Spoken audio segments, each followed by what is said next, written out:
오늘의 말씀은 빌립보서 3장 17절에서 19절까지의 말씀입니다. 빌립보서 3장 17절에서 19절 다 같이 한 목소리로 읽겠습니다. 형제들아, 너희는 함께 나를 본받으라. 그리고 너희가 우리를 본받은 것처럼 그와 같이 행하는 자들을 눈여겨보라. 내가 여러 번 너희에게 말하였거니와 이제도 눈물을 흘리며 말하노니 여러 사람들이 그리스도의 십자가의 원수로 행하느니라. 그들의 마침은 멸망이요 그들의 쉬는 배요 그 영광은 그들의 부끄러움에 있고 땅의 일을 생각하는 자라. 아멘. 바울은 계속해서 빌립보 교회 성도들에게 권면하는 그런 내용들을 말하고 있는데요. 오늘 17절부터 21절 마지막 절까지 하나로 보고 해야 되는데 내용이 너무나 방대합니다. 그래서 오늘 앞에 또 다음 주에는 뒤에 그렇게 해서 두 번에 나눠서 말씀을 전할 텐데요. 오늘 이 3장의 결론적인 그런 메시지를 바울이 전달하면서 그 바울의 어떤 감정, 바울이 어떤 의도로 빌립보 교회 성도들에게 이런 말을 하고 있는가를 우리가 눈여겨볼 필요가 있을 것 같습니다. 오늘 제목이 눈물을 흘리며 말한다라는 그런 제목이거든요. 빌립보 교회 성도들에게 눈물을 흘리며 말하고 있는 그 바울의 심정을 우리가 잠시 들여다보기를 원합니다. 지난 시간까지 바울은 자기의 그 인생이 이러이러했고 또 지금 이렇다라고 하는 이야기를 했습니다. 그 대표적인 것이 지난 시간의 결론이 표대를 향해 달려간다. 멈춰 있는 것이 아니고 달려가고 있다. 현재 진행이다라는 거예요. 완성되어진 게 아니라 달려가고 있는 인생. 그것이 지금 자기의 모습이다. 그리고 달리는 데 집중하기 위해서 모든 것을 다 버렸다. 이렇게 이야기를 했습니다. 그러면서 오늘 이 말씀을 하고 있습니다. 17절 다 같이 한번 읽어보도록 합시다. 형제들아, 너희는 함께 나를 본받으라. 그리고 너희가 우리를 본받은 것처럼 그와 같이 행하는 자들을 눈여겨보라. 아멘. 지금 바울이 자기를 본받으라라고 이야기하고 있습니다. 그런데 바울의 상황은 본받을 만한 그런 상황이 아닐 수도 있거든요.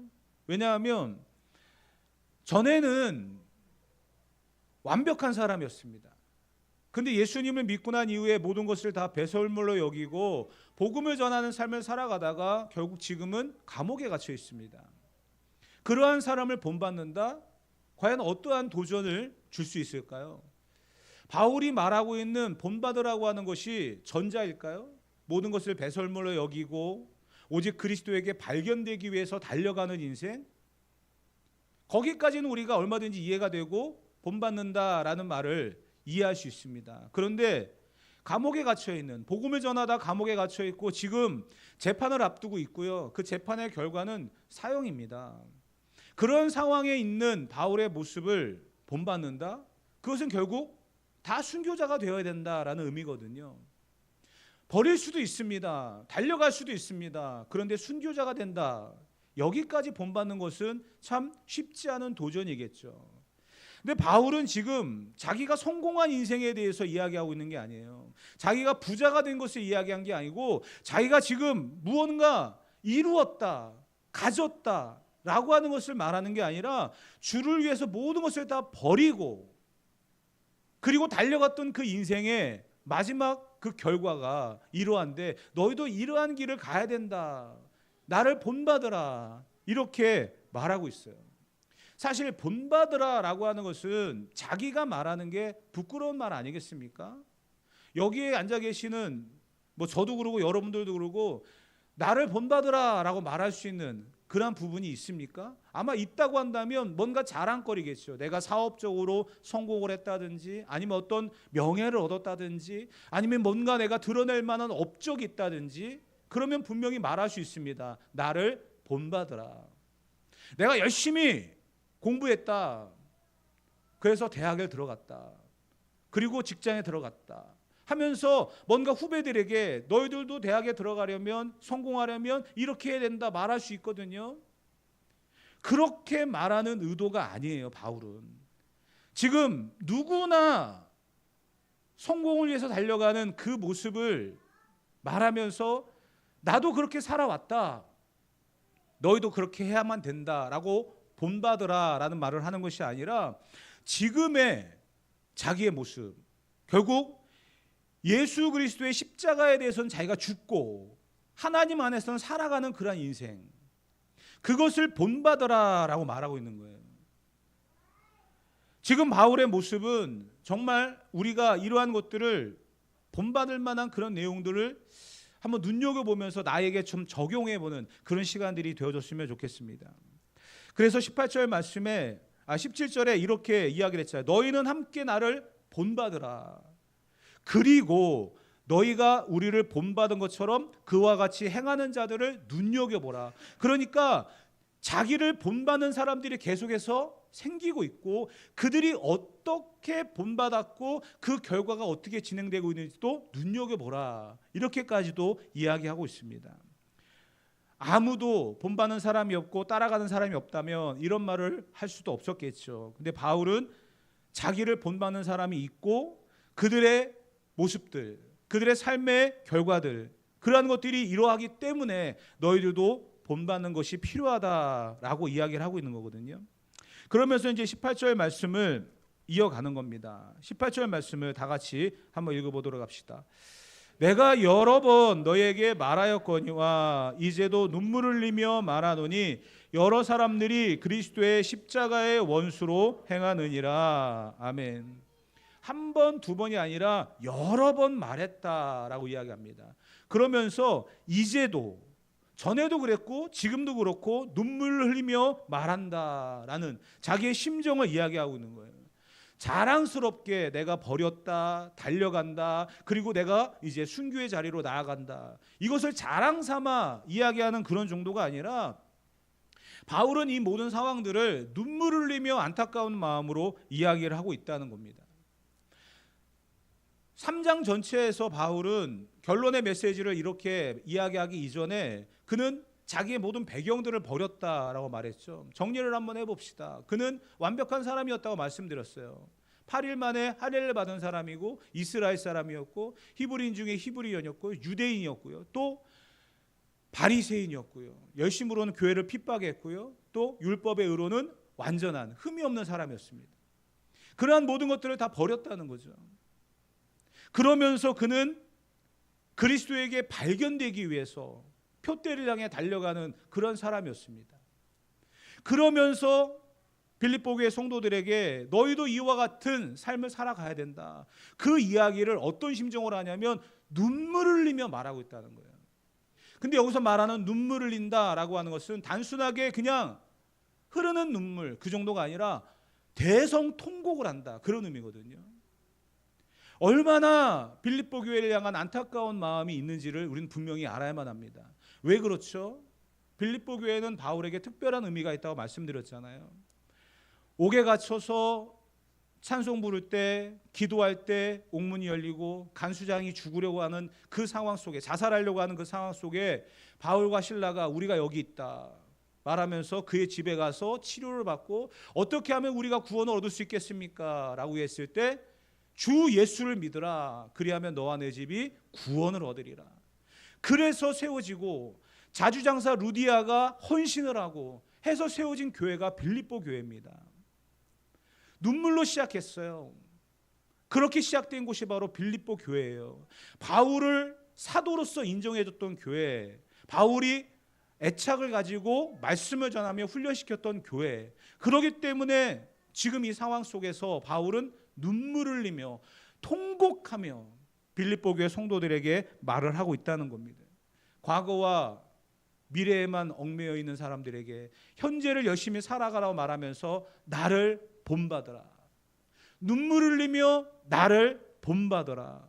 전에도 이야기했고 지금도 이야기하고 있는, 여러 번 이야기하고 있지만 부족함이 없는, 계속해서 이야기해도 부족한 그러한 이야기, 그것을 지금 바울이 눈물을 흘리면서 이야기를 하고 있다는 겁니다. 그런데 그렇게 이야기하고 있는 그 사람들, 대상들이 있어요. 18절 말씀에 보게 되어지면 이렇게 되어 있죠. 내가 여러 번 너희에게 말하였거니와 이제도 눈물을 흘리며 말하노니 여러 사람들이 그리스도의 십자가의 원수로 행하느니라. 여러 사람들이 그리스도의 십자가의 원수로 행한다. 이게 무슨 말이냐면 교회 안에 그리스도의 십자가를 무력화시키는 사람들이 있다는 거예요. 지금 교회라고 하는 공동체는요, 십자가의 구원의 은혜로 부르심을 받은 자들이 모여서 함께 예배하고 있거든요. 근데 그 가운데에 그 은혜가 없는 사람들, 십자가의 능력을 부인하고 그리스도를 부인하는 그러한 사람들, 뭐라고 얘기했어요? 십자가의 원수가 있다는 거예요. 그러한 사람들에게 영향을 받는 성도들을 보면서 눈물을 흘리면서 바울이 말하는 겁니다. 나를 본받아라. 십자가는 능력이다. 십자가는 구원이다. 그렇게 살아가야 된다. 십자가의 원수들의 말에 귀를 기울이지 말고 너희는 나를 본받는 자가 되어져서 내가 달려가고 있는 이 길을 함께 달려가는 자가 되어야 된다. 이렇게 말하고 있는 거거든요.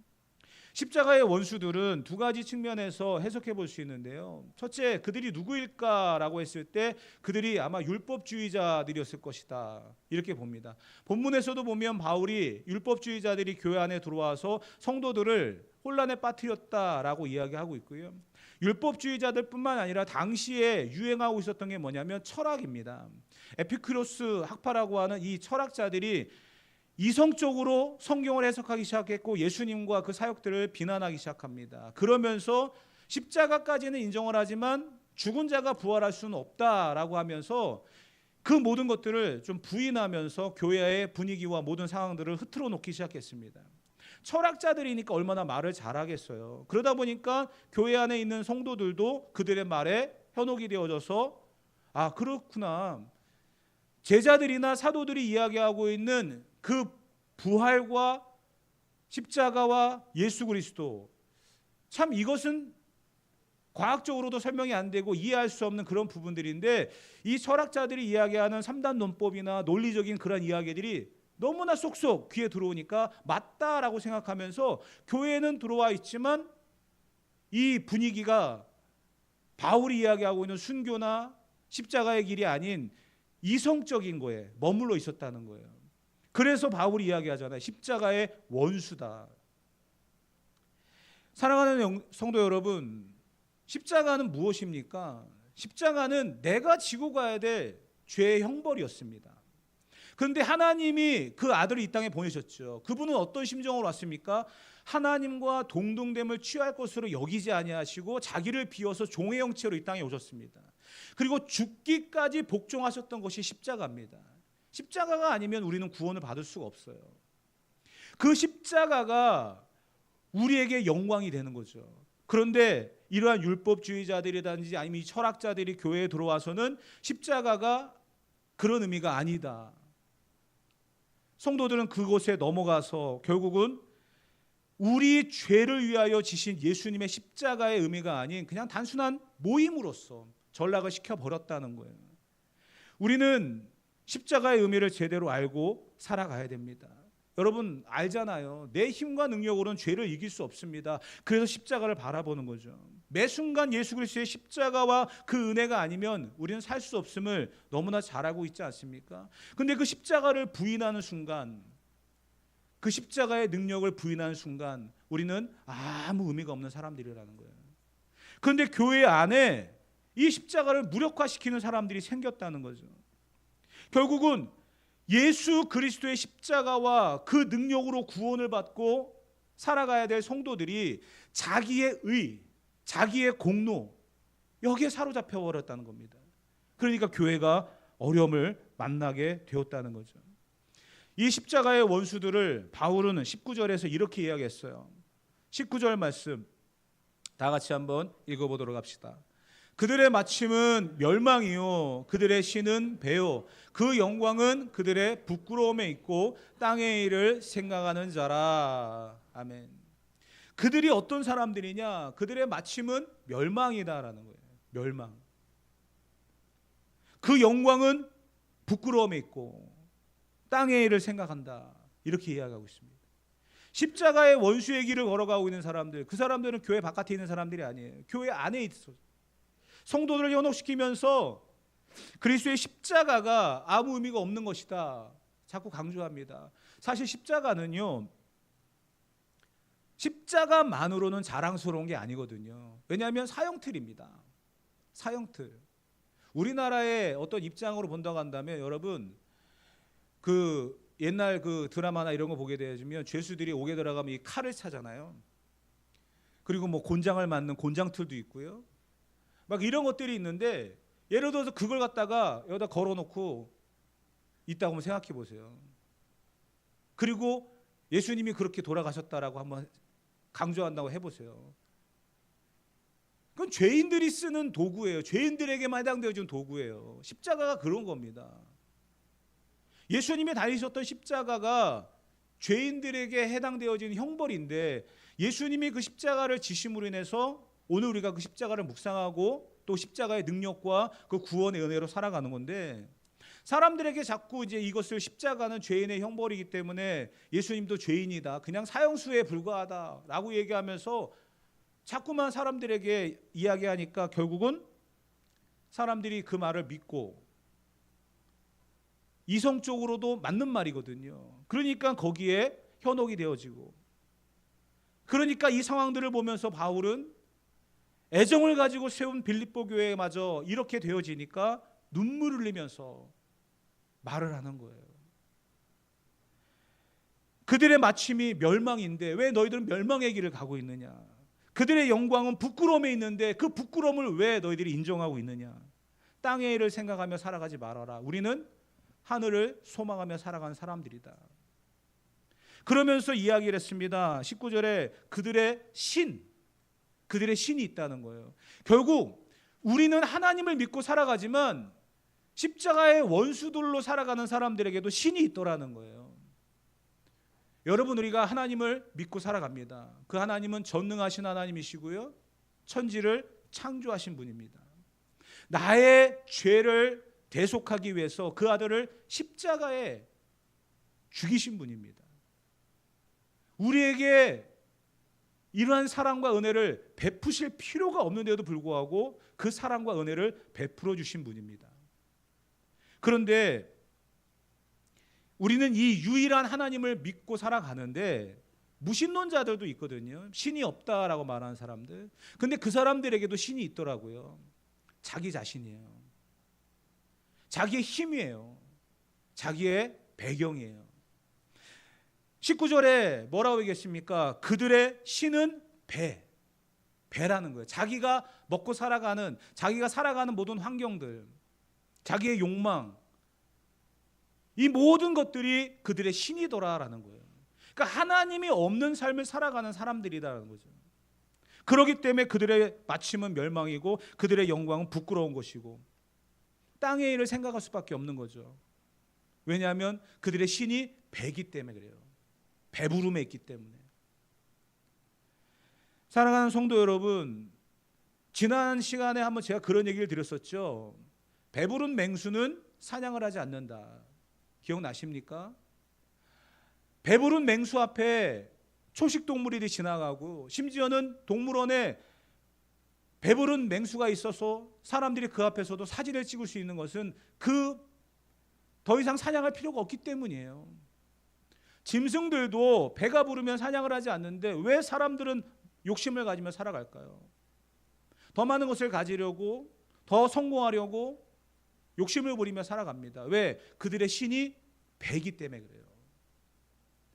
자기의 힘을 의지하고 자기의 능력을 의지하고 그것을 자랑하고 싶어서 그들의 신을 배로 삼았다는 거예요. 그렇기 때문에 그들은 부끄러움을 당한다는 것입니다. 교회 안에 들어와 있으면서 십자가를 무력화시키는 이러한 사람들이 있어서 성도들이 혼란에 빠지고 그 믿음이 부끄러워지는 그러한 상황들을 경험하면서 십자가가 뭐냐, 예수 그리스도가 뭐냐라고까지 말하는 그러한 사람들의 모습을 바울은 전해 들었다는 거예요. 그렇기 때문에 바울이 통곡하면서 지금 빌립보 교회 성도들에게 이야기를 하는 거죠. 그 사람들은 십자가의 원수다. 너희는 나를 본받는 자가 되어야 된다. 사랑하는 성도 여러분, 지금 교회 안에 들어와서 부자가 되려고 하는 사람들, 명예를 얻으려고 하는 사람들, 권력을 얻으려고 하는 사람들을 봅니다. 그러한 사람들도 똑같은 거예요. 예전이나 지금이나 그러한 사람들이 교회 안에 있을 수도 있다는 거죠. 제가 제일 안타까워하는 것 중에 하나가 선거철만 되면 정치인들이 교회 와서 인사하는 겁니다. 여러분, 그거 저는 부목사 때 담임 목사님과 싸워가면서 반대했습니다. 교회에 선거철 돼서 정치인들이 와서 인사하면 표를 구하는 거 아니겠어요? 당연한 거죠, 그거는. 여러분, 교회는 표를 구하러 오는 데가 아니라 예배하는 곳입니다. 안 그렇습니까? 교회는 구원받은 사람들이 모여서 그 구원의 은혜와 감격을 예배하는 사람들이 모여 있는 곳입니다. 그런데 그러한 사람들 앞에 자기의 욕심과 성공과 자기의 배를 위해서 살아가는 그러한 사람들이 등장했습니다. 여러분, 그러한 모습을 보면 어떤 일이 생길까요? 부럽죠. 나도 저렇게 되고 싶죠. 도전을 받습니다. 그런데 성경은 말합니다. 그들의 마침은 멸망이라고. 우리는 십자가의 길을 걸어가는 사람들입니다. 십자가의 삶을 자랑스럽게 여기며 살아가야 될 사람들입니다. 그런데 그러지 못하는 것을 안타까워한다는 거예요. 바울이 눈물을 흘리며 말하는 이 십자가의 길, 너희는 나를 본받아야 된다. 십자가의 원수의 길이 아닌 자기의 이 배를 신으로 삼으며 살아가는 그 십자가의 원수들의 삶이 아닌 너희는 나를 본받는 자가 되어야 된다. 한국 교회가 참 많이 어려워지고 있습니다. 코로나 이전에 1200만을 자랑을 하고 우리 통합 합동측 같은 경우는 10만 교회 수가 10만 교회가 넘어간다 이런 자랑도 하고 그랬습니다. 근데 코로나 이후에 지금 교회들마다 지금 어려움을 당하는 게 숫자적인 문제거든요. 1200만을 자랑하던 그 숫자는 절반도 안 됩니다. 이제 10만이라고 하는 교회, 지금 그 10만이라고 하는 교회가 의미가 있을까요? 그게 무슨 의미가 있을까요? 사람이 줄어들고 재정이 줄어들고 교회가 무너지는 거, 거기에는 반드시 원인이 있다고 저는 생각합니다. 거기에는 분명히 그리스도의 십자가의 능력을 부인한 사람들이 있기 때문이에요. 인정하지 않는 사람들이 있기 때문이에요. 자기의 배를 신으로 삼는 사람들이 있기 때문이에요. 십자가를 자랑하는 사람이 아니라 자기를 자랑하는 사람들이 있기 때문이에요. 그렇기 때문에 교회는 무너지고 있다. 전에는 교회가 참 눈물이 많았습니다. 여러분들도 아마 많은 눈물을 흘리셨을 것입니다. 심지어는 눈물은 천국의 다이아몬드다. 많이 울어야 된다. 심지어는 자녀를 위해서 울어야 된다. 화분에 꽃을 심어놓고 물을 주지 아니하면 그 식물이 죽는 것처럼 부모의 눈물이 자녀들을 키운다. 눈물에 대한 이야기를 굉장히 많이 강조했습니다. 그런데 이제는 눈물이 사라졌어요. 교회들마다 메말라가고 있습니다. 교회에서 천국을 이야기하고 지옥을 이야기하고 회개를 이야기하고 하면 가슴을 치며 눈물을 흘렸던 때가 있습니다. 심지어는요, 서쪽 하늘에 붉은 노을이 지면 주님이 오시는 거 아닌가 하면서 기대감으로 살아갔던 때도 있었습니다. 근데 지금은 어떻죠? 스스로가 아마 이러한 질문에 답을 하실 수 있어야 될 겁니다. 내 현 주소가 어떤가? 내 지금 상황이 어떤가? 지금은 모든 것이 다 이해가 되고 용서가 되고 하는 그런 시대를 살아갑니다. 그러나 분명한 것은요, 교회는 십자가의 능력과 구원의 은혜로 살아가는 것입니다. 바울이 왜 통곡하며 빌립보 교회 성도들에게 이런 이야기를 하고 있을까요? 오늘 이 시대를 살아가는 우리에게도 꼭 필요한 말씀이기 때문에 이런 말씀을 하고 있는 줄 믿습니다. 교회들마다 요즘에 안타까운 소식들을 많이 듣습니다. 사건만 터지면 교회하고 관련된 그런 이야기들이 너무나 마음을 아프게 합니다. 심지어 목회자로서의 안타까움도 어떻게 표현해야 될지 모를 정도로 정말 심각합니다. 우리는 더 많이 기도해야 됩니다. 그냥 기도하는 게 아니에요. 눈물 흘리며 기도해야 됩니다. 바울이 통곡하며 빌립보 교회 성도들에게 말했던 것처럼 우리도 하나님 앞에 눈물로써 기도하는 삶을 살아가야 될 줄 믿습니다. 아시잖아요. 그렇게 눈물 흘리며 탄식하며 통곡하며 기도해도 죄를 이길 수 없는 게 우리라는 것을. 그렇기 때문에 우리는 눈물이 회복되어야 될 줄 믿습니다. 우리의 메마른 심령에 바울이 빌립보 교회 성도들 향하여서 눈물 흘리며 대성통곡하듯이 십자가의 원수의 길이 아닌 너희는 나를 본받는 자가 되어줘서 예수 그리스도를 위해 살아가는 그러한 삶을 살아가자 말하고 있는 이 말씀에 귀를 기울여야 될 줄 믿습니다. 사랑하는 성도 여러분, 가족과 이웃을 향한 눈물이 회복되어지기를 주님의 이름으로 축복합니다. 나라와 민족을 향한 눈물이 회복되어지기를 주님의 이름으로 축복합니다. 또한 내 자신이 하나님 앞에 은혜 받은 자로서 십자가의 길을 걸어가는 자로서 구원의 은혜를 아는 자로서 메마른 심령이 아닌 갈급한 심령으로 눈물이 회복되어져서 십자가의 원수의 길이 아닌 십자가의 친구로 살아갈 수 있는 저와 여러분 되어지기를 주님의 이름으로 축복합니다.